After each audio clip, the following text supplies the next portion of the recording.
কিছুদিন আগে doctor Yunus Japan গিয়েছিলেন। জাপানে গিয়ে সেখানে তিনি সেই সরকারকে বলে আসছেন যে বাংলাদেশের নির্বাচন শুধু বিএনপি চায়, অন্য কোনো দল অথবা অন্য কোনো মানুষ অথবা সাধারণ কোনো জনগণ এই এখন নির্বাচন কেউ চায় না, এটাই বলে আসছিলেন ডাক্তার ইউনূস। এখন আমার কথা হলো, বাংলাদেশে বিএনপির সাথে কিন্তু আওয়ামী লীগও বর্তমান সময়ের যে পরিস্থিতি চলে এই সময় একটা নির্বাচন দরকার, এবং নির্বাচন শেষেই শান্ত পরিবেশ ফিরে আসবে এটাই মনে করে বাংলাদেশ বিএনপি এবং আওয়ামী লীগ। সেই জন্য তারা এই মুহূর্তে নির্বাচন চায়।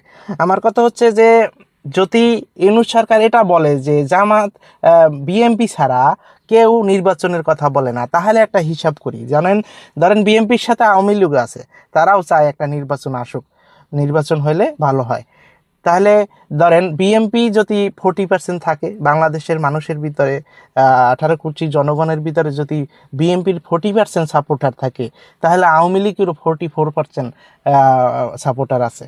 তাহলে দুইটা মিলিয়ে হয় কত, ধরেন 80%, অর্থাৎ 80% বাংলাদেশের সাপোর্ট, বাংলাদেশের মানুষ 80% মানুষ এখন এই মুহূর্তে নির্বাচন চায়। তাহলে ইউনূস কাদেরকে বললেন যে শুধু বিএনপি চায় আর অন্য কেউ চায় না? অন্য কেউ কারা? 80% মানুষ বাদ দিলে বাংলাদেশের 20% কারা থাকে? 20%-এর ভিতরে ধরেন আপনার এই যে হেফাজত ইসলাম, এই যে রাজাকার জামাত, এই যে শিশু পার্টি গজাইছে কিছুদিন আগে, এগুলো কি গোনায় ধরার কথা? আপনি কোনটাকে গোনায় ধরবেন? 80% জনগণকে গোনায় ধরবেন নাকি এই 20%-কে গোনায় ধরবেন?